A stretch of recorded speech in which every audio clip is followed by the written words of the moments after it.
자, 봅시다. 일단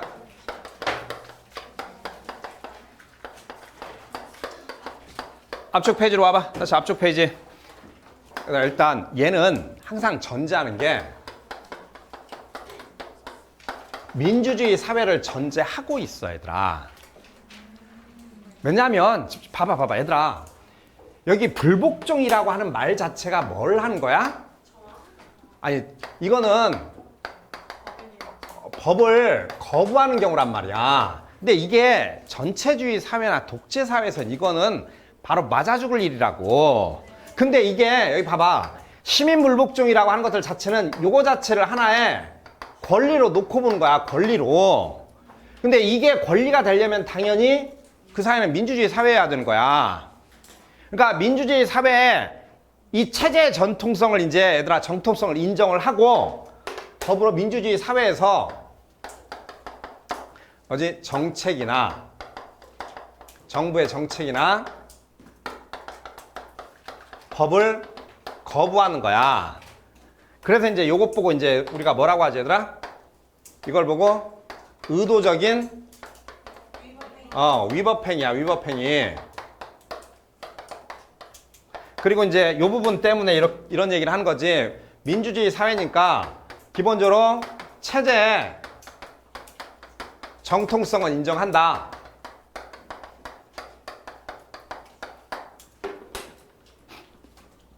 그럼 얘들아, 하나만 더 물어보자. 야, 얘들아, 시민불복종을 하는 사람들은 정부가 현재 통치를 하고 있는 정부의 정당성을 인정하냐 안 하냐? 당연히 체제 정통성을 인정한다는 건 정부의 정당성을 인정한다는 거야. 그러니까 시민불복종은 정부를 전복시키기 위한 행위가 아니야.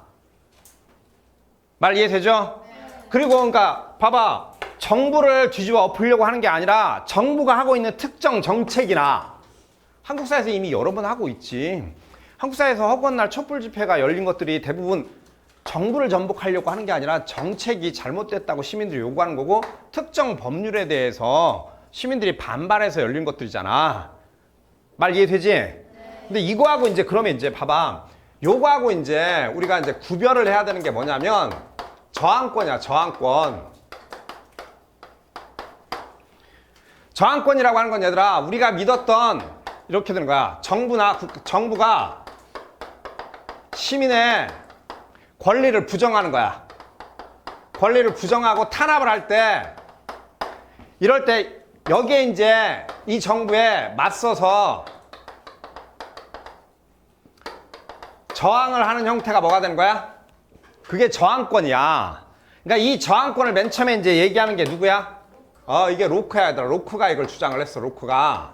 그리고 맨날 얘들아, 우리가 뻔히 알지만 시민불복종 하면서 뭐 폭력적 행위를 해야 되냐 말아야 되냐라고 하는 얘기가 나오는 이유가 이 저항권인데, 로크는 아니 정부하고 맞서서 싸워. 그리고 정부가 시민의 인권을 지금 탄압하고 있단 말이야. 그치? 그건 한두 사람의 문제가 아니라 기본 권리를 침해했기 때문에 로크는 기본적으로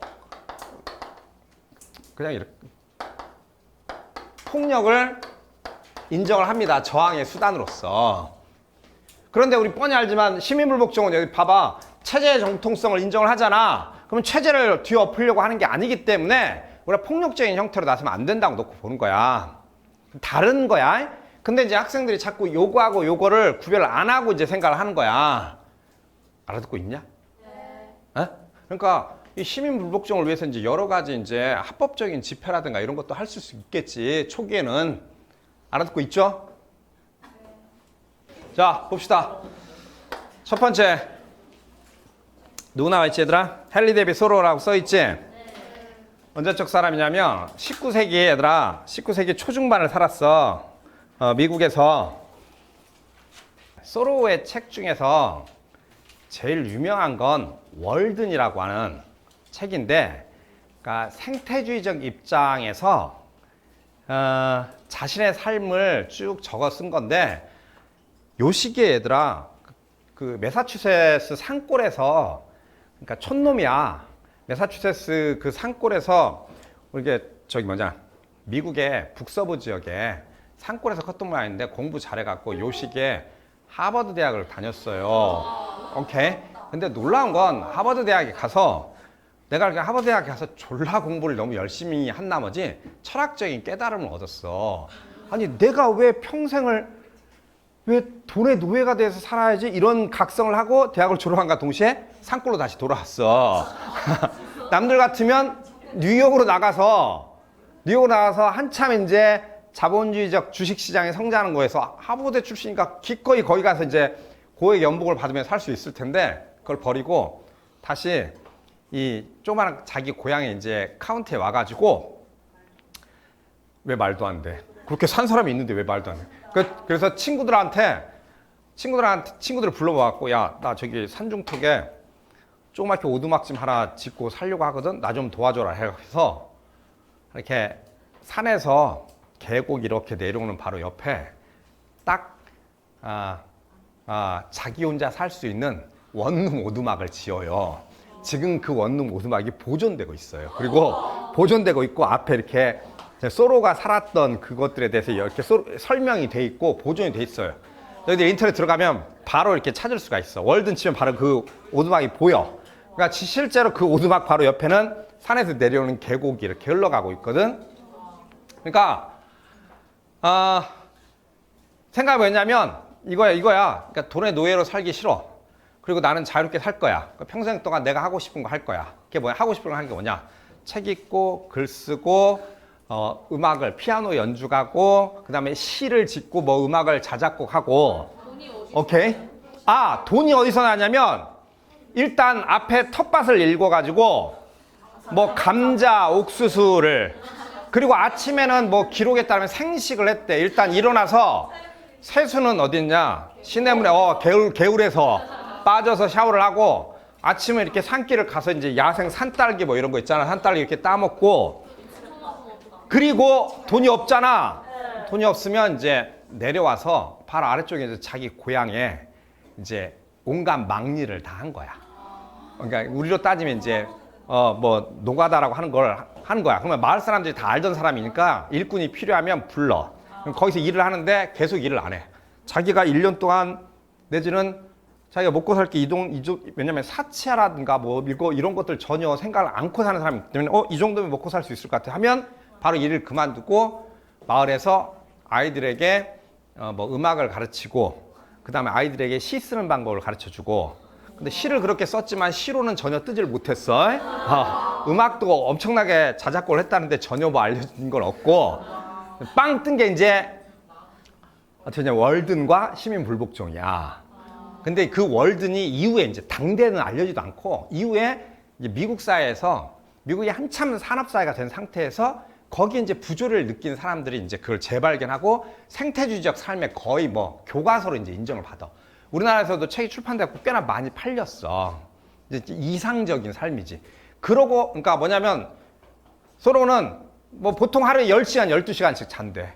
보통 그렇게 늘어지게 자다가 일어나서. 왜냐면 자기의 목적이 돈이 아니니까. 그리고 나는 말 그대로 우리가 패션을 따져서 뭐 계속 유행에 따라서 옷을 입거나 그런 것도 다 버리고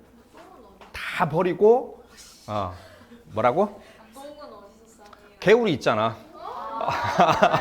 개울이 있고 아니 그냥 집 밖에 나면 다 그냥 흙이고 잡초고 그냥 파 묻으면 그 자체로 거름이잖아. 나도 그 물로 씻었다고 하더라고. 근데 난 겨울에 어땠을까? 아니 그게 계속 내려가는 거라니까. 내려가는 아주 맑은 계곡물이라니까. 왜 나한테 그래? 야, 흘러가는 과정에서 정화가 돼. 분해되고 정화돼. 다 그래 원래. 왜 자꾸 똥 싸는 거에 집착해? 그게 주제가 아니잖아 지금. 생태주의적 삶을 살았다고 하는 게 주제잖아 지금. 나 이것들 진짜. 그러니까 얘들아 우리가 지금 TV에서 뭐지? 그런 프로그램 그거에 원조벌 되시는 분이셔. 원조벌. 오케이. 자, 그런데 하나 더. 자, 시민불복종이라고 하는 짤막한 책을 하나 썼는데 실제 자기가 실천을 했어. 정확한 내용은 모르겠지만 당시에 그러니까 너희들 알지만 60년대까지 지금도 이제 그런 모습이 일부 드러나는데 이 인종차별에 관한 부분이 이제 컸던 모양이야. 근데 이제 자기가 내는 세금이 그 인종차별에 사용되는 걸 반대하면서 나는 매사추세츠 주 정부가 그런 일을 하는 거에 협조하기 위해서 세금을 낼 용의가 없다라고 하면서 세금을 안 냈어. 근데 잘 생각해 봐봐. 나가서 큰 돈을 버는 사람이 아니야. 텃밭 일구고 잠깐 마을에 내려가서 노가다 좀 하고 그걸로 이제 일당 조금씩 받고 겨우 자기 혼자 그러니까 배부르게 잘 먹고 잘 살고 좋은 집에 좋은 차에 뭐 남들 부귀영화라고 하는 걸 생각을 안 해보고 살았기 때문에 큰 돈을 벌 일이 없잖아. 왜냐면 돈 일정하게 벌리면 나 이제 돈 안 벌어도 돼 하면서 봉사활동을 하고 음악하고 글 쓰고 이러고 살았던 사람이니까. 근데 이제 이게 있어. 돈을 못 벌어도 얘들아. 특정 지역에 거주하고 살면 우리나라도 있어. 주민세라고 하는 거 있어 얘들아. 그건 인두세라고 하는데 무조건 그 나라 시민이면 그 지역 시민이면 내는 세금이야. 우리로 따지면 주민세를 안 냈어. 주민세를. 계속 독촉장이 왔어. 독촉장이 왔던데 그래도 어떻게 돼? 안 내고 버텼어. 나는 시민 불복종 할까 이러면서 자기 이론대로 내 돈이 그런 악한 일에 쓰여질 수 없다라고 하면서 마지막에 이제 경고장이 온 거야. 너 계속 거부하면 너 체포할 거야. 교도소에 보낸다. 그러니까 아니야. 그래서 이제 경찰이 올 줄 알고 짐을 다 싸놨어. 이불이라든가 뭐 내복 이런 거 싸놓고 가서 이제 교도소 안에서 읽을 책 이렇게 잔뜩 경찰이 와가지고 이렇게 들고 같이 갔대. 근데 이제 마을에 내려가잖아. 마을 사람들이 보잖아. 세상 착한 사람이야. 아무 욕심 없고. 마을 사람들이 도와달라 그러면 기꺼이 도와주고 와서 사소한 일거리 하고 욕심 부리지 않고 돈도 조금밖에 안 벌려고 하고 마을에서 이것저것 봉사하던. 그리고 마을에서 알잖아. 똑똑해가지고 하버드대학까지 갔는데 눈앞에 경찰이 체포해 가잖아. 마을 사람들이 뭔 일이야 이러면서 이제 그게 마을에 저기 숙모가 살고 있었대. 숙모가 이게 숙모 귀에 들어갔던 모양이야. 그 빵에 가서 이제 자기는 여기서 어떻게 돼?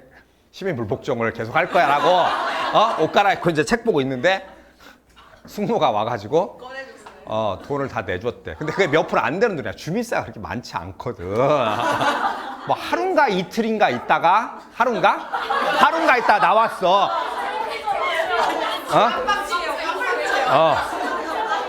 아니 숙모가 너 왜 이러니 이러면서 이제 돈을 내준 거야. 응? 아무튼 자기 이론대로 실천하면서 살려고 했던 사람이야. 그러니까 사실 우리는 지금 시험 문제 때문에 이 시민불복종을 배우는데 사실 이 시민불복종보다는 월든이 훨씬 더 유명한 책이야. 자, 보자. 일단 우리 19세기 초중반을 살았는데 일단 얘들아 뭐 이제 19세기 사람들의 이제 자유주의적 사고방식에 따라서 이렇게 놓고 보는 거야. 정부는 지배를 위한 기구가 아니야. 뭐야? 정부는 편의를 거기 써놨지?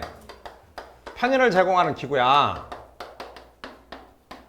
그런데 자꾸 정부가 이 새끼들이 자꾸 지배하려고 악법을 만든다. 우린 거기에 이제 거부해야 된다. 이런 입장이야. 말 이해되죠? 네. 그리고 이제 거기 써놨지? 무조건적으로 정의가 법보다 우선한다. 라고 얘기를 합니다. 그래서 이제 소론은 이 정의라고 하는 것들 자체가 내가 이제 즉각적으로 양심에 따른 판단이 가능하다고 놓고 보는 거야. 말 이해되죠? 네. 자, 반면에 이 이제 법이라고 하는 것들은 아까도 얘기했지만, 지배 또는 이제 맹목적으로 이제 질서를 이제 추구하는 측면이 있단 말이야.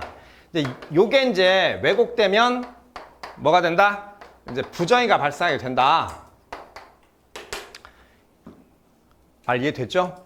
이런 경우가 가끔 있어 실제로. 자, 그래서 악법에 대해서는 뭐라고?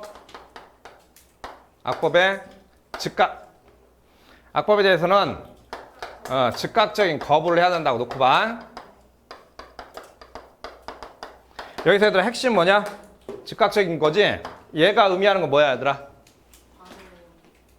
합법적인 얘들아, 합법적인 타협 과정을, 합법적인 개혁 과정을 인정한다 안 한다? 전혀 인정을 하지 않아요. 오케이? 자, 거기 책 봐봐 얘들아. 거기 4번에 보면 즉각적인 거부 해놓고 책에 자 뭐라고 써 있어? 정부와 타협을 하는 행위는 오케이? 악법을 인정하는 상황이 되고 서로는 뭐라 그러지? 그 과정에서 많은 사람들이 악법을 아무 생각 없이 수용하게 된다고 놓고 봐. 말 이해됐죠? 자, 그리고 이제 우리 불복종의 방법. 당연히 얘들아 시민불복종은 나 혼자 하는 거야? 나 혼자 조용히 내 골방에 처박혀서 나는 이 법 안 지킬 거야 하면서 조용히 하는 거야? 아니잖아 얘들아. 기본적으로 시민불복종은 언제나 정치적 행위야. 근데 선생님이 이렇게 쓰면 너희들 뭔 말인지 이해되니?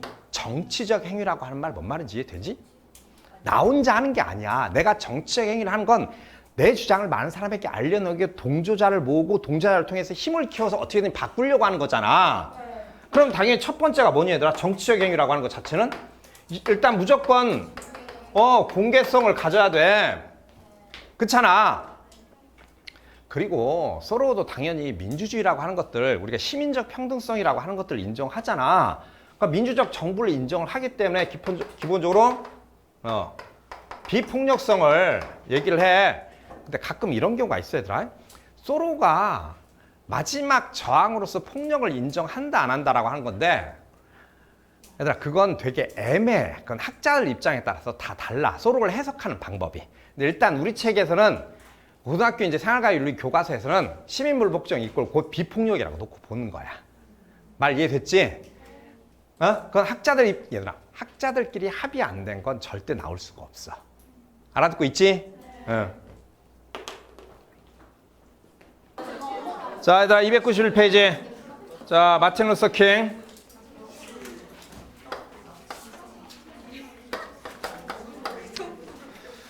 얘들아 상식적으로 우리가 마틴 루터라고 하는데 발음으로 하면 이제 루서라고 하잖아. 마틴 루서 킹 알지? 네. 흑인 민권 운동가 알죠? 네. 오케이. 예. 인도를 방문한 적이 있었대. 인도를. 그래서 인도. 그리고 아버지가 저기 뭐지? 아버지가 어디더라? 독일인가 방문해서 이름을 바꿨어. 얘들아, 우리가 마틴 루터가 누구니? 아빠. 종교개혁했다는 사람이지. 아버지가 자기의 이름을 마틴 루터로 바꿔가지고 마틴 루터 킹 주니어야 정확히 얘기하면. 그러니까 그 종교개혁가였던 사람의 이름을 그대로 가져왔어. 마틴 루터. 그러니까 성은 킹이고. 그래서 마틴 루터 그러니까 이제 그 동네는 이제 독어 발음으로 따지면 루터고 영어식 발음은 이제 루서라고 하는 거야. 오케이? 그래서 이제 아버지가 자기 이름을 마틴 루서라고 바꾸고 성은 그대로 가고 그 이름을 그냥 아들에게 준 거야. 그래서 마틴 루서 킹 주니어가 된 거야. 그리고 이제 자기가 아무튼 목회 활동을 하면서 인도를 한번 방문했는데 우리 인도하면 이제 생각나는 사람 있잖아. 간디의 비폭력 이제 저항운동에서 이제 많은 영향을 받았다고 얘기를 해. 물론 이제 간디뿐만 아니라 더불어 이제 사상적으로 이제 간디는 얘들아 어차피 이제 인도가 영국에서 독립하는 과정에서 이 비폭력 저항운동을 했었고 그 전에 이제 사상적인 측면에서는 우리가 이제 앞에서 배운 서로의 이제 시민불복종이 이제 미국 사회에서 이제 많은 민주주의에 이제 많은 영향을 줬기 때문에 두 사람부터 영향을 받았다. 알지? 그리고 암살당해 준 것도 알죠? 암살당했어요. 이제 인종차별주의자들한테 이제 암살당했어요. 이게 원래 목사야. 목사 알지? 68년에 얘들아, 68년에 암살당해서 죽었어요. 근데 당시에 이제 너희 알지만 대통령이었던 로버트 케네디 있지? 일단 대통령이 암살을 당하고, 그러니까 당시에 이제 뭐라고 할까? 아무튼 이제 민주주의에 충실한 사람들이 계속 암살을 당했지. 케네디가 죽고, 마틴 루서 킹이 죽고, 그 다음에, 우리가 죽었던 대통령이 이제 존 F 케네디고, 그 동생이 대선에 출마를 해. 근데 동생이 대통령으로 당선되면 자기 형이 왜 죽었는지를 공권력을 통해서 밝혀낼 수가 있잖아. 동생이 이제 로버트 케네디인데 대선 과정에서 지도자가 암살을 당해요. 대선 후보가. 이게 미국의 얘들아 60년대 미국의 모습이었어. 그러니까 우리가 민주주의의 본국이라고 하는 나라에서 그러니까 이 세 개가 기본적으로 연결돼 있을 거라고 놓고 봐. 기본적으로 미국의 이제 보수 기득권 내지는 이제 인종차별주의자들이 공권력을 끼고 뭐 여러 가지 음모론적 시각도 많이 있어. 국방부하고 CIA가 연결되고 거기에 이제 베트남 전쟁이라고 하는 것도 연결되고 뭐 이런 측면이 많이 있거든. 그러니까 68년에 기본 암살당해서 죽었어요. 그러니까 열렬하게 이제 그러니까 흑인 민권 운동의 거의 상징적 존재야. 미국에서 지금에서도. 이 사람 뭐 이론가는 아니야. 근데 이제 아주 이제 실천가이고 그리고 이제 연설을 너무 잘했어. 사실 뭐 유명한 연설이 있어. I have a dream 해가지고 나에겐 꿈이 있습니다라고 하면서 그 연설 너희들 본 적 있을 거야. 자 봅시다. 일단 거기 선생님이 써놨지. 서로의 영향을 받아서 법을 정의로운 법과 부정의한 법으로 구별한다 이렇게 써있죠. 그러니까 이제 킹도 이제 당연히 부정의한 법에 불복종할 수 있다라고 놓고 본 건데, 자 이거 보면 이제 그럼 부정의한 법이 뭐가 있냐. 선생님 얘들아, 킹은 사실 그렇게 문제는 많이 나올 것 같진 않은데, 자 거기 보면 이제 크게 얘들아 보면 네 가지로 써놨어. 그치? 첫 번째 뭐라고 썼지? 자 첫 번째가 법이 인격을 훼손하는 경우. 인격을 훼손하는 법.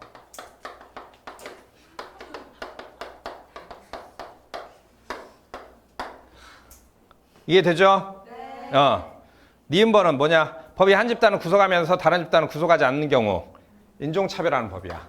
쉽게 얘기하면 백인에게는 적용을 안 하고 흑인에게만 적용하는 인종차별법. 그 다음에 세 번째, 거기 뭐라고 써서 법이 진정한 대표기관에 제정되지 않는 법. 뭐지?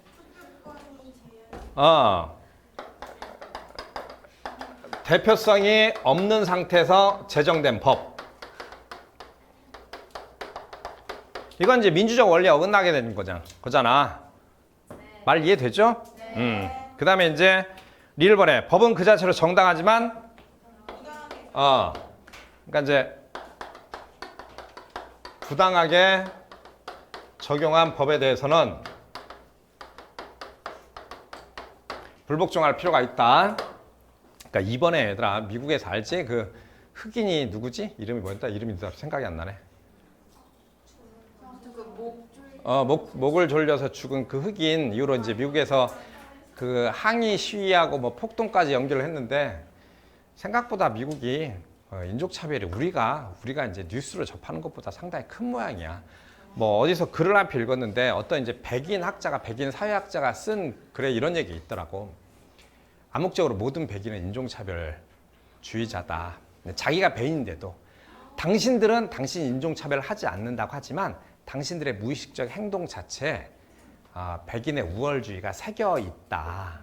그러니까 나는 차별하지 않는다라고 선언하지 말고 흑인에게 물어라. 내가 어떤 차별을 하고 있는지. 그러면 그들이 대답을 해줄 것이다. 그렇게 이제 얘기하는 뭐 그런 글이 있더라고 보니까. 그러니까 이제 그 동네에서는 너무나 이제 당연하게 뭐라고 해야 될까? 아무튼 왜곡된 상식으로 통용되는 모든 것들이 사실상 그 이면에 차별적인 성격을 이제 상당 부분 깔고 있었다고 놓고 본 거지. 그렇잖아. 가령 이제 그 한국 사회도 이제 그런 측면이 조금 있을 수 있어. 뭐냐면 이제 은연중에 이제 우리가 얘들아 은연중에 저기 뭐지? 남성이 여성을 은연중에 열등하게 본다거나 내지는 우리가 이제 학벌이 이제 괜찮다고 얘기하는 친구가 학벌이 낮은 친구들을 은연중에 이제 뭐지 하대하거나 이런 형태의 것들이 그게 이제 그런 우리가 이제 우리 사회에서 이제 그런 것들이 미국 사회에서는 이제 인종적인 형태로 나타난다고 보면 되는 거지. 응? 세상에 그 암살당하고 죽고 하는데 얘들아 68년에 죽었어. 68년에 딱 40년 살았었어. 딱 40년. 29년에 태어나서 68년에 죽었거든. 딱 40년 살았는데 그러고 지금 생각해봐. 그러고 몇 년이 지났는데 아직도 허구한 날 미국의 백인 경찰들한테 흑인들이 총 맞아 죽고 있니? 예? 참 다시금 이제 킹이 주목받는 예?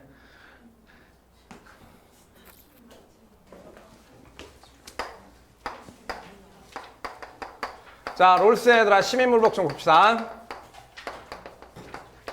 우리 얘들아 롤스하고 올해 이제 싱어가 새롭게 들어갔는데 롤스, 싱어, 그 다음에 드워킨이 핵심일 거야. 드워킨은 이제 9월달 상황을 봐야 돼. 왜냐면 수특에 일단 드워킨이 없어. 근데 교과서에는 드워킨이 들어가 있거든. 근데 뻔히 알지만 시민불복 중에서 그동안 기출문제에서 가장 핵심이 롤스였잖아. 오케이? 대답이 없니? 네. 선생님이 전에 롤스 분배정의 하면서 롤스가 정의로를 쓴 궁극적인 목적이 뭐라 그랬지? 민주주의를 옹호하기 위해서, 민주주의를 철학적 관점으로 옹호하기 위해서. 오케이? 롤스는 우리가 이제 민주주의 사회에서 살고 있어. 오케이? 롤스가 민주주의 사회를 다른 말로 뭐라고 하지 얘들아? 질서정연한 사회. 고마워. 질서정연한 사회라고 얘기해. 얘들아 이 시민불복종도 정의론의 뒷파트에 나와 있는 부분이야. 그러면 얘들아 이 민주주의 사회는 이제 롤스가 볼 때 정의의 이 민주주의 사회는 당연히 정의의 1원칙과 2원칙에 입각해서 이제 이루어져야 된다고 보니까 물론 이제 민주주의를 옹호하지만 2원칙이 여전히 채택이 안 돼 있는 동네도 있긴 하지만 아무튼 롤스는 이 민주주의가 이제 지향해야 될 점을 정의 원칙으로 얘기를 하잖아. 그치? 그럼 이 민주주의 사회에서는 얘들아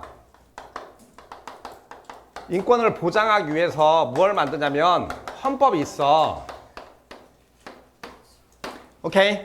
그럼 당연히 이 헌법은 이제 그 자체로 목적이 정의를 추구하잖아. 말 이해되지? 이 헌법이 인권을 보장하는 헌법이 있는 한 우리는 기본적으로 법에 복종을 해야 될 의무가 있다고 놓고 봐. 오케이? 롤스는 이제 여기서 뭐라 그러지? 사소한 부정의는 그냥 넘어가는 거야. 법에 복종을 해야 되기 때문에 사소한 부정의는 사소한 부정의에는 복종을 해야 돼 우리가. 가령 얘들아 너희들 우리 지자체에서 자 조그만 시나 그러니까 시에서 이제 시장이 법을 만들어서 공포할 수 있는 권리를 규칙이라고 얘기하고 그 조그만 시의회에서 법을 만들어서 공포를 하는 걸 조례라고 하는데 그러니까 규칙이나 조례는 이제 그 지역에서만 적용되는데 그게 설령 조그마한 부정의가 있어. 이걸 우리가 불복종하거나 거부할 수는 없다고 본 거야. 왜냐하면 이런 것들은 일단 법으로 제정을 됐기 때문에 우리가 복종하고 이게 문제점이 있으면 사실 법원 쪽에 즉 대법원에 가면 웬만하면 다 해결이 되는 거야. 말 이해됐지? 일단 우리는 그렇게 법에 대한 복종의 의무가 있는데 자 이게 이제 얘들아 우리가 이제 이 질서정연한 사회를 이제 왜곡하는 현저한 부정의가 있어. 현저한 부정의가 있으면 우리는 여기에 대해서 시민 불복종을 할 수 있다. 오케이? 그러면 시민 불복종은 여기 잠깐 봐봐. 롤스에 따르면 이건 권리야, 아니야? 이것도 하나의 권리야. 물론 이제 뒤에 가서 얘기하겠지만 최후의 수단으로서 권리야. 말 이해됐지? 오케이? 자, 그러면 얘들아 집중. 시민 불복종의 궁극적인 목적은 뭘까? 그러니까 부정의를 개선을 하는 거야. 개선하려고 하는 궁극적인 목적이 뭐야? 잠깐, 롤스가 볼 때는 얘들아, 우리가 살고 있는 체제는 거의 정의롭다고 얘기하는데 거의 정의로운 사회는 뭐야? 민주주의야. 시민불복종의 궁극적 목적은? 민주주의를 복원하려고 하는 시도야. 알아듣고 있죠? 자, 그러면 내 개인의 이익을 위해서 지금 불복종하는 게 아니잖아. 그치? 그리고 얘는 최후의 수단으로서 일정에게 권리로서 인정받을 수 있는 부분이야. 그러면 시민불복종은 자, 정당성이 있어 없어? 정치적 또는 도덕적 정당화가 가능해. 이해되죠? 근데 이제 조건이 있겠지. 일정하게 조건이 있어요. 시민불복종을 이제 정당화시키기 위한 조건. 페이지 넘겨봐 얘들아. 거기 292페이지 페이지 넘겨봐.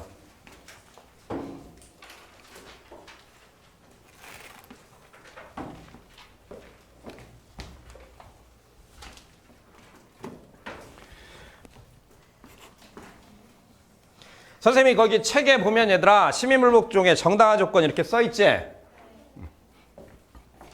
지워도 되지?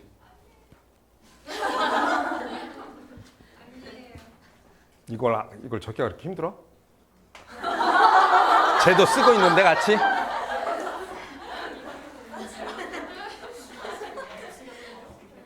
늦구나.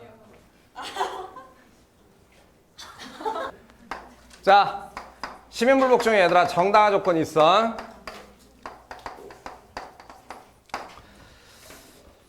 자, 일단 첫 번째 뭐가 있지? 무턱대고 얘들아 불복종하는 게 아니야. 우리 앞쪽에서 소로 했지만 소로는 즉각적인 거부를 얘기하지. 왜냐면 소로는 개혁 과정을 인정을 한 건 악법하고 타협하는 일이라고 놓고 보고 그 과정에서 더 많은 사람들이 타락할 수 있다고 봐. 그런데 이제 얘들아 소로는 19세기 중반 사람이고 롤스는 얘들아 롤스 우리 정의로 할 때 얘기했어. 너희들하고 2년을 같이 살았어. 기억나지? 너희들하고 2년을 같이 살았어. 선생님이 얘기했지. 인터넷도 하셨고 휴대폰도 쓰셨다고 얘기했어. 그러니까 민주주의가 상당 부분 내가 그때 얘기했잖아. 처음 듣는 것처럼 얘기해 왜? 늘 새로가? 항상 이게 지워져? 항상? 비슷해? 큰일 났다 샹. 얘들아 민주주의가 상당 부분 성장하는 얘들아 20세기 중후반을 사셨기 때문에 우리 민주주의가 이제 발전하는 과정을 봤어. 그래서 설령 잘못된 법이라 하더라도 일단 첫 번째 뭐라고? 합법적인 개혁 과정이 필요해. 이게 뭐가 있지? 자, 의회에 호소를 하거나 뭐 청원을 하거나 내지는 이제 뭐 대법원 같은 경우 대법원에 이제 호소를 하거나 내지는 또 뭐가 있어? 악법을 만든 국회의원들이 있거나 내지는 정당이 있을 거야. 그들을 선거에서 심판하는 거야. 저 새끼들이 이 악법을 만들었으니까 다음에 이놈들 뽑지 말자. 뭔 말인지 알지? 오케이. 우리나라도 전에 뭐 이런 거 한 적 있었어. 이 과정을 일단 거치는 거야. 이 과정을 거치는데도 만약에 개혁이 안 됐다. 그러면 뭐라고? 최후의 수단이야. 최후의 수단으로 불복종을 한다.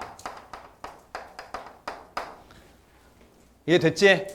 그러니까 사실 이게 얘들아 봐봐. 우리가 민주주의 사회에서 어떤 측면에서 법이 마음에 안 든다고 내 가치라든가 이념이라든가 내 정책적 지향점하고 안 맞다고 우리가 바로바로 불복종을 하면 실질적으로 사회가 되게 혼란해져. 이해되지? 그러니까 이제 이게 그래서 이제 롤스는 이 과정이 반드시 필요하다고 하는데 잘 봐봐. 이 과정이 지금 하루 이틀 만에 끝나는 게 아니야. 봐봐. 국회의원 선거가 끝났는데 그럼 임기가 4년이야. 근데 국회의원 선거가 끝나고 어떤 정당이 다수당이 됐는데 그 정당이 법을 만들었어. 근데 그거 보기에 악법이야. 근데 나만 그렇게 느끼는 게 아니라 많은 사람들이 그렇게 느껴. 그럼 롤스의 논리에 따르면 최소한 다음 선거까지는 기다려야 돼. 계속 사람들에게 호소해. 이 법은 이러이런 측면에서 잘못되고 이걸 시행하다 보면 자, 뭐 사람들이 차별받을 수 있고 왜곡될 수 있다. 계속 사람들에게 알려내면서 이 과정을 기다려야 되는 거야. 그럼에도 불구하고 안 바뀐다. 그래서 이제 마지막 수단이야. 오케이? 왜냐하면 우리가 살고 있는 민주주의 사회는 얘들아 다 상대성을 인정하잖아. 서로 간에 다를 수 있다고 하는 거. 다르다는 이유만으로 불복종을 선택하는 것들을 막기 위해서. 아무리 민주주의라 하더라도 질서는 필요하잖아, 얘들아. 오케이?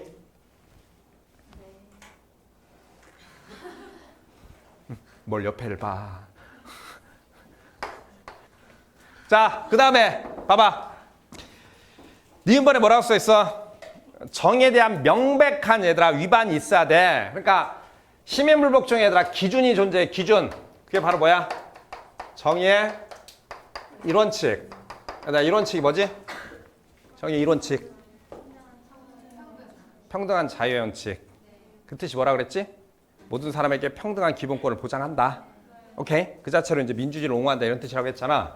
정의 1원칙하고 정의 2원칙 중에서 2원칙 중에서 뭐? 기회균등.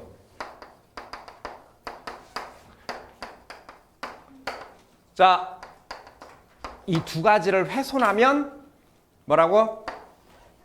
불복종을 할 수 있다. 이게 됐지? 그럼 여기서 우리가 이제 집중. 여기 선생님이 기준이라는 표현을 썼어. 이 기준은 얘들아 기준하고 대상은 다른 거야. 그러니까 어떨 때 얘들아 우리가 시민불복종을 한다고? 정의 1원칙 우리 모두는 얘들아 동등한 권리를 갖고 있는데 특정 지역, 특정 인종, 특정 종교, 뭐 특정 사람들만, 특정 집단을 만약에 차별을 해. 이건 아주 현저한 불평등이잖아. 민주적 원리에서 있을 수 없는 거잖아. 특정 인종을 얘들아 뭐 이제 미국에서 있었던 전에 이제 60년대까지 있었던 흑백 분리 정책, 인종차별, 특정 종교를 차별해, 특정 지역 사람을 차별해. 말 이해되지? 그 자체로 민주주의에서 있을 수 없는 일을 한 거야. 그 다음에 이원칙에서 뭐야? 기회균등을 훼손했어. 롤스에 따르면 얘들아 이건 실질적인 기회균등. 완벽하게 얘들아 출발선이 같을 수 없지만 국가가 이걸 어느 정도 간섭을 해서 재조정해야 된다고 했잖아. 부자를 끌어내려서 가난하게 만들 수는 없지만 아주 빈곤한 계층을 일정하게 국가가 개입을 해서 어느 정도까지 기회를 보장해 주는 거잖아. 그래서 이제 롤스는 책에서 교육적인 측면을 강조를 했었잖아. 우리가 글도 읽었어 얘들아. 이해됐지? 이걸 훼손하면 불복종을 하는 거야. 그런데 지금 여기에 뭐가 빠져 있지 얘들아? 뭐가 빠져 있어? 차등의 원칙은 얘들아. 차등의 원칙이 뭐라고? 이걸 꼭 알아둬. 나오면 이제 얘가 나올 거야. 차등의 원칙은 기준이 될 수 없어. 자, 그럼 다시. 차등의 원칙 뭐지? 최소 수혜자를 우선 배려하는 거야. 다른 말로 뭐라고 하는 거지?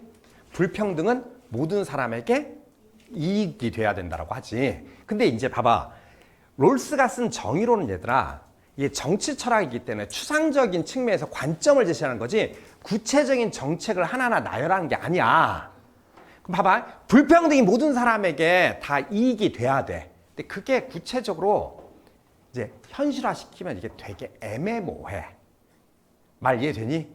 선생님이 전에 든 예시가 있었어. 선생님이 악역을 했어. 내가 나쁜 자본가 했었고 너희들한테 정의를 설명할 때 내가 나쁜 자본가고 니들 내 밑에서 최저임금 받는 노동자였었어. 근데 차등의 원칙에 따르면 내가 많은 돈을 벌어가려면 너희들의 생활 수준도 어떻게 해야 된다고? 같이 생활 수준을 올려줘야 된다고 했잖아. 근데 이게 어느 정도까지인지는 되게 애매하다고 현실에서. Understand? 저 책 봐봐. 그래서 뭐라고 써있어? 거기. 자, 선생님이 니은번에 얘들아 써놨어. 이 원칙 중에서 차등의 원칙은 불복종의 기준이 아니다. 그치? 그리고 아래쪽에 설명이 있어. 뭐라고? 이게 사회경제적 정책과 연관되는데 상당히 복잡해. 오케이? 뭔 말인지 이해돼? 그리고 이 차등의 원칙을 적용하는 과정에서 뭐라고? 이기심이 개입될 가능성이 상당히 커. 가령 봐봐. 최소 수혜자에게 얼마 정도를 보상을 해줘야만 그들이 만족할까 부분에서 상당히 어려워. 그러니까 나는 지금 받는 지원 가지고는 만족할 수 없다고 하면서 바로 시민불복종을 하다 보면 이 사회가 가지고 있는 질서가 다 깨져요. 그러니까 얘는 절대 불복종이 어떻게 돼? 기준이 될 수 없다. 알아듣고 있지? 하나만 더. 얘는 기준이야. 이걸 어기면 불복종하는 거야. 오케이? 그럼 이걸 만약에 여기를 향해서 불복종할 수 있어 없어? 이건 불복종에 여기다 하나 더 써라. 얘는 불복종의 대상이 될 수 있다 없다? 왜 그런지 알지? 얘가 기준인데 기준 자체를 불복해버리면 뭐 어쩌자는 거야. 그리고 얘들아 롤스의 논리에 따르면 이걸 불복하겠다는 건 뭘 의미하는 거지? 민주주의 안 하겠다는 얘기야. 그렇잖아. 이해됐죠? 응. 자, 그 다음에 이제 세 번째. 거기 디귿번은 선생님이 책에 쓰는 디귿번은 너무나 당연한 얘기고 리을번에 있잖아. 자, 시민물복종 뭐라고 써 있어? 성공할 것이라고 하는 전망이 필요하다라고 써 있어. 성공에 대한 전망을 제시해야 된다. 근데 이제 이걸 이제 2학기 때 공부 열심히 한 친구들이 이게 구체적으로 뭔 말이냐고 암기 이제 잔뜩 한 상황에서 이제 물어봐. 그럼 선생님 이게 성공에 대한 전망이 없으면 안 해야 되는 거예요? 이게 그 뜻이 아니라 아래쪽에 뭐라고 써 있지 얘들아? 봐봐. 집중. 선생님 봐봐. 얘들아. 시민물복종은 내가 볼 때는 이제 어떤 사람이 이제 아주 정의에 대해서 민감한 사람이 시민들을 향해서 호소를 하는 거야. 이 법은 이러이런 측면에서 잘못됐어요. 그러니까 이 법은 바뀌어야 됩니다. 그럼 이제 너희들에게 호소를 하는 거야. 너희들이 듣고 나서 보니까 아 맞다. 이게 적용되는 과정에서 어떤 문제점이 있겠구나. 그래서 거기에 동참을 하는 거야. 그치? 그래서 롤스가 뭐라 그래? 다수의 정의감에 호소하는 정치행위고 정치운동이야. 근데 이게 무턱대고 반대만을 외치면 안 되는 거야. 그럼 뭐야? 아, 이 법을 이렇게 바꾸거나 내지는 어떤 대안을 제시하거나 뭔 말인지 이해되지? 거기에 대한 분명한 전략을 제시해야 된다는 거야. 그래서 아래쪽에 뭐라고 써놨어 선생님이? 그 말은 다른 말로 뭐라고? 합리적인 전략을 제시하라 이런 뜻이야. 그냥 우리가 하는 건 무턱대고 성공할 수 있어 이 뜻이 아니라고. 그리고 그 다음에 이제 아래쪽에 자 항상 이제 요 근래에 나온 이제 이전의 기출문제에서 가장 많이 써먹었던 용어가 얘들아 거기 5번에 써 있어. 동그라미 5번 뭐라고 써 있냐? 시민불복종은 법에 대한 충실성의 한계란 말 써 있지? 충실성의 한계 내에서 잠깐 여기까지만 집중. 우리 이렇게 읽으면 뭔 말인지 알아. 법에 대한 충실성 그냥 쉽게 얘기하면 내가 법을 지키고 따르고 복종하겠다 이거잖아. 그 한계 내에서 지금 이루어져야 된다고 하는 거잖아. 우리가 앞쪽에서 얘들아 얘기했어. 시민물복종은 의도적인 위법행위잖아. 그러면 뭔가 모순돼. 한편으로는 법에 대한 충실성이라고 하는 건 법을 지켜야 된다는 거고 그리고 시민불복종은 최후의 수단으로서 권리야. 결국에는 뭔가 모순적으로 부딪힌다고. 롤스가 이제 그 문제를 이렇게 얘기하는 건데 자 법에 대한 충실성이라고 하는 건 뭐지? 내가 법을 지키고 따라야 된다라고 하는 걸 얘기를 하는 거야. 쉽게 얘기하면 법을 일단 존중을 해. 얘들아 집중. 우리가 법률이라고 하는 거 어디서 만들지? 의회. 오케이? 국회의원이라고 하는 사람들이 만들어. 자, 그 사람들 국회의원 어떻게 됐어? 우리가 투표를 해서 뽑았어. 즉 시민의 대표야. 그러면 그 사람들이 법을 만들 건 일단 무조건 뭐라고? 존중해야 돼. 그건 민주주의에 대한 존중이야. 그렇지만 더불어 내가 뭐라고? 법을 존중하면서 내가 위법행위를 했어. 왜냐면 내가 보기에는 민주적 과정에서 만들어지긴 했지만 악법이야. 뭔가 잘못됐어. 법을 존중하지만 나는 그 법을 바꾸기 위해서 위법행위를 해. 그 대신 대가로 뭐라고? 그렇지. 법을 존중하기 때문에 나는 처벌을 감수하겠다 이 뜻이라고. 그걸 이제 아주 고급스럽게 법에 대한 충실성의 한계. 내가 법을 어기지만 나는 법을 존중하기 때문에 기꺼이 처벌받겠다. 이해됐죠?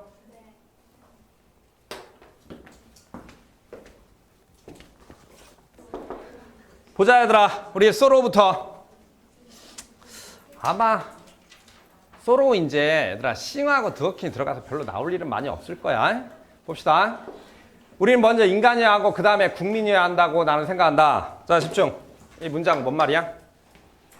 얘들아 국민이라고 하는 건 특정 국가에 소속되어 있다는 구성원으로서의 역할이잖아. 그런데 지금 소로는 인간하고 국민을 대비시키고 있어. 어떤 게 더 큰 개념이야 지금? 인간이지. 그러면 인간으로서의 보편적 권리가 있다라고 하는 거지. 그러니까 소로는 여기서 인간이다라고 하는 건 기본적으로 보편적인 인권이 있다라고 이제 가정을 하는 거야.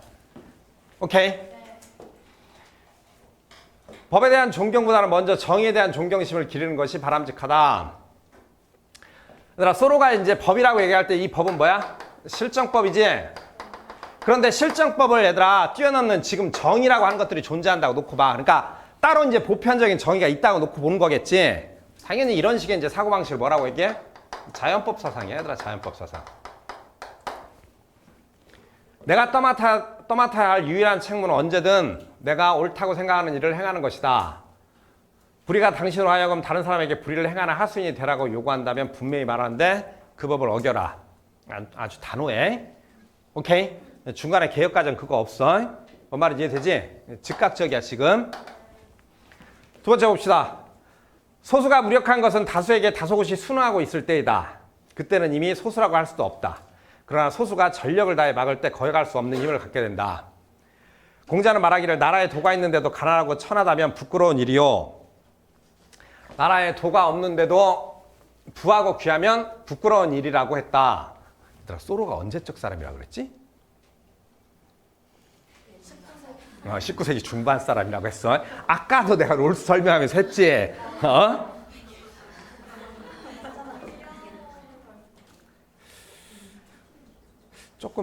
조금 저기 뭐지?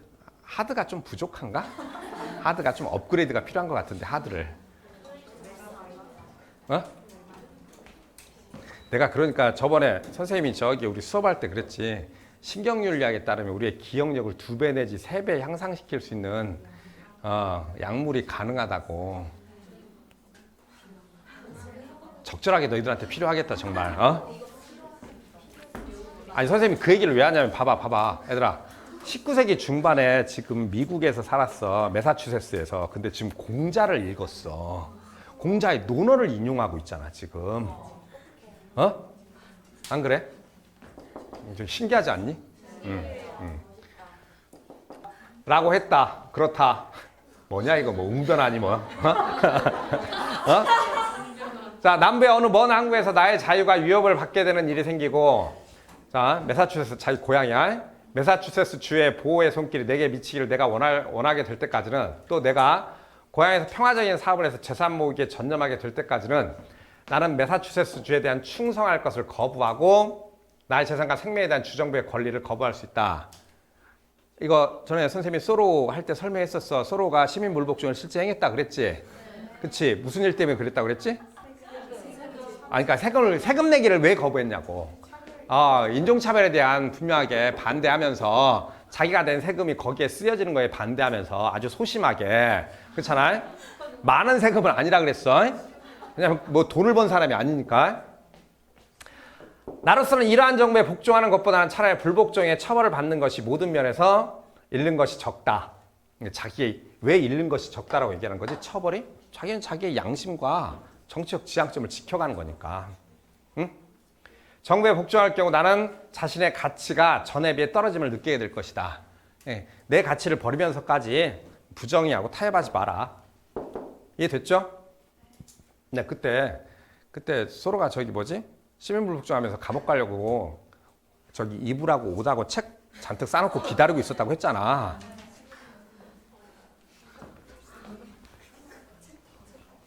뭐가 불쌍해. 하루 만에 나왔는데. 들고 나오는 게 뭐 대수야? 자, 그 다음에 마틴 루터 킹 봅시다. 표면상으로 정당하지만 실제 작용에서는 부당하는 법이 있습니다. 저는 허가받지 않은 시위행진에 참석한 혐의로 체포된 적이 있습니다. 자, 하나 물어보자. 우리가 민주주의 사회에서 집회 및 시위는 권리에 해당돼? 뭔 말인지 알지? 그러면 그게 지금 허가제야, 신고제야? 신고제야 돼. 허가제가 되는 나라는 기본적으로 집회 및 결사의 자유를 허용하지 않는 상황이 되는 거야. 그러니까 이런 경우도 봐봐. 자, 허가받지 않았다고 써있잖아. 과거 우리나라도 얘들아 이랬었어. 그런데 이제 민주화되는 과정에서 이런 법들이 이제 조금씩 바뀌는 거야. 이렇게 되면 이건 이제 당국이 허가하는 거잖아. 그럼 당국이 자기를 비판하는 집회를 허가하지 않을 수도 있거든. 그러니까 저는 허가받지 않은 시위행진에 참석한 혐의로 체포된 적이 있습니다. 시위행진을 허가상으로 규정한 법 자체는 부당하지 않습니다. 당시 이제 60년대였어. 마틴 루터 킹 68년에 암살당했다고 그랬어. 하지만 만약 이 법이 흑백 차별을 유지하고 미국 연방헌법 수정조항 제1조의 평화적인 집회와 항의할 권리를 제한하기 위하여 이용된다면 그것은 부당합니다. 그러니까 당시까지만 하더라도 일단 정부의 허가, 이제 질서를 위해서 허가를 받을 수 있다라고 놓고 봤는데 그걸 이제 주 정부가 이제 편협하게 이제 이용을 한다는 거지. 누구한테는 허가해주고 누구한테는 허가 안 해주고. 이해됐죠? 부당한 법을 위반하는 사람은 솔직하고 겸허한 태도를 가져야 하며 어떤 벌도 달갑게 받아들여야 합니다. 양심적으로 부당하다고 판단되는 법률을 위반하되 지역사회의 양심에 그 법률의 부당성을 호소하기 위해서 징역형도 불사하는 사람이야말로 법을 지극히 존중하는 사람입니다. 뭐 이제 충분히 이해되지? 내가 부당함을 호소하지만 뭐라고 써 있어? 기꺼이 처벌을 감수하겠다. 얘들아, 우리 책에 나와 있는 얘들아 시민 불복종을 주장하는 사상가들 중에서 저기 뭐지? 처벌을 감수하지 않겠다고 얘기하는 사람은 없어. 그건 말도 안 되는 소리야.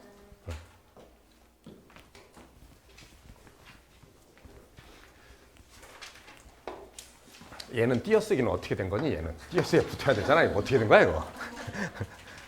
자, 롤수 봅시다. 시민불복종은 그것이 비록 법의 바깥 경계선에 있는 것이긴 하지만 자, 여기까지만 일단 이제 충분히 뭔 말인지 이해되지? 왜냐하면 법 자체를 의도적으로 어기는 거잖아. 그러니까 법의 바깥 경계선에 있다. 하지만 그럼에도 법에 대한 충실성의 한계 내에서 법에 대한 불복종을 나타내고 있다. 그러면 법에 대한 충실성의 한계는 내가 법을 어겼기 때문에 뭐라고? 처벌 감수하겠다. 써놔. 처벌 감수란 뜻이야. 충실성의 한계란 말 자체가.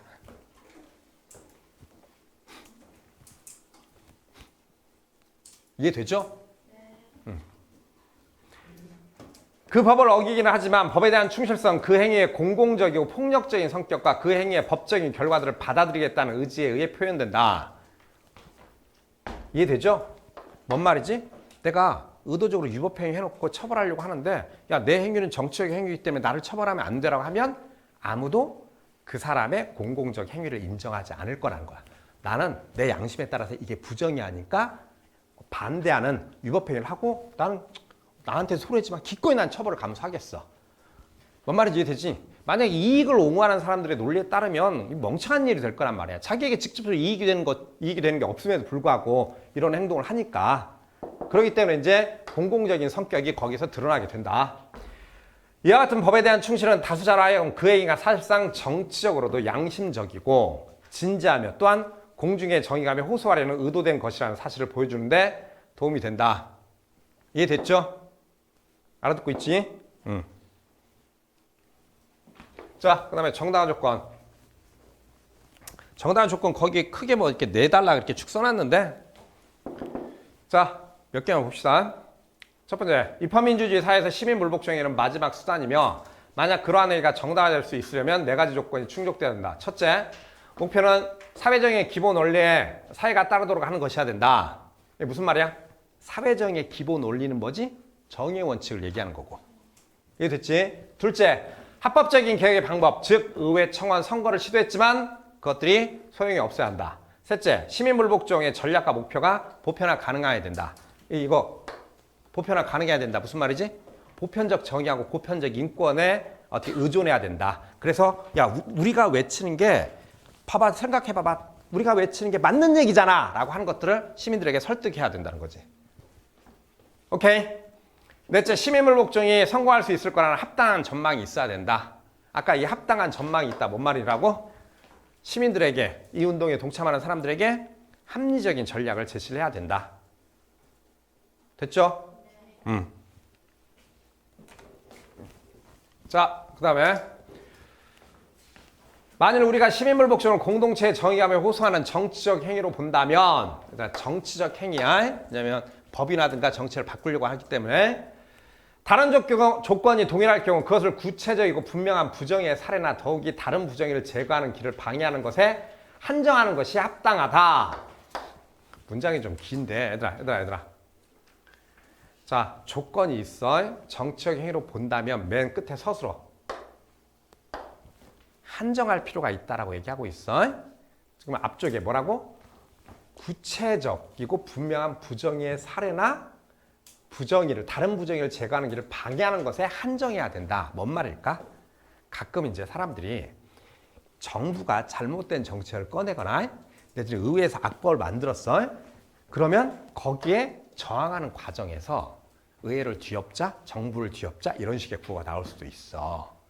그러면 원래 시민 불복종이 가려고 하는 정확한 방향에서 이탈해버리는 상황이잖아. 시민 불복종은 얘들아 기본적으로 봐봐, 민주주의 사회에서 특정 법이나 정책을 바꾸려고 하는 거지 정부를 뒤집어 엎으려고 하는 건 아니잖아. 그러니까 거기에 일정하게 한정해야 된다. 다른 데로 튀어봤자 그러면 이게 성공하기 힘들다는 거야. 뭔 말인지 이해되지? 이해 안 되니? 선생님이 이제 집회를 많이 나가봐서 아는데 이렇게 집회에서 이제 나온 사람들은 이제 조금 열받고 이러다 보니까 정부의 어떤 정책이 마음에 안 들면 바로 어떻게 돼 정부를 향해서 대통령 물러나라, 탄핵시켜야 된다, 뭐 이런 식의 표현을 쓰는데 그건 뻔히 알지만 시민 불복종은 얘들아 민주주의 체제에서 민주주의를 지키기 위한 건데 지금 정부가 마음에 안 든다 하더라도 지금 정부는 민주적 과정을 통해서 등장을 했기 때문에 일정하게 권력의 정당성이 있어. 말 이해되지? 그 정부가 설령 악법을 만들었다 하더라도 정부 자체를 함부로 그냥 뒤엎겠다고 하는 것들은 민주적 질서를 사실상 위협하는 행위가 될 수 있다는 거야. 오케이? 이 때문에 시민불복종을 정의의 1원칙인 평등한 자유의 원칙에 대한 심한 위반이나 제2원칙의 두 번째 부분인 공정한 기회균등의 원칙에 대한 현저한 위배, 여기 봐봐, 국한시켜야 된다라고 돼 있어. 이해됐죠? 자, 예시 문제 봅시다. 자, 가벌 사상가들의 입장으로 옳지 않은 것은 옳지 않은 거야, 얘들아. 옳지 않은 거. 감 누구죠? 누구야? 서로 뭘 보고 찾았어? 그리고 여기 봐봐. 두 번째 문장 보자. 소로는 얘들아 불복종의 기준이 뭐였지? 양심에, 나의 양심에 비추어. 이게 기준이겠지? 자, 을 누굽니까? 이 첫 문장이 롤스 문제에서 계속 나왔어. 몇 번에 걸쳐서. 이제 이게 뭔 말인지 알지? 법에 대한 충실성의 한계에 대해서. 의도적으로 내가 법을 어기지만 기꺼이 처벌받겠다. 오케이? 자, 옳지 않은 거 찾아봅시다. 자, 1번. 갑. 법률의 헌법 위반 여부 판단이 불복종의 최종 목적이다. 맞나요? 그냥 1번이 틀렸네. 자, 2번. 나머지는 다 맞잖아. 그치? 그쵸? 여기 봐봐. 이 표현. 양심을 지키기 위해서. 왜냐면 양심이 곧 뭐야? 정의의 판단 기준이니까. 그쵸? 3번은. 이 말 틀렸지? 정치자의 변혁을 시도하면 안 되잖아. 그치? 아니, 틀린 게 아니라 맞았지? 변혁을 시도하면 그게 틀린 말이지? 오케이? 정치체제의 변혁이라는 말의 뜻이 뭐야, 얘들아? 아니, 정치체제의 변혁이라고 하는 것들 자체는 정치 질서를 바꾸거나 정부를 전복하려고 하는 행위야. 오케이? 그래서 의도하지 않는다. 자, 그리고 4번. 뭐 너무나 맞는 얘기고. 그쵸? 5번 맞지? 네. 불의를 교정해서 궁극적으로 뭘 회복하는 거야? 민주주의를 회복하는 거야. 됐죠? 네.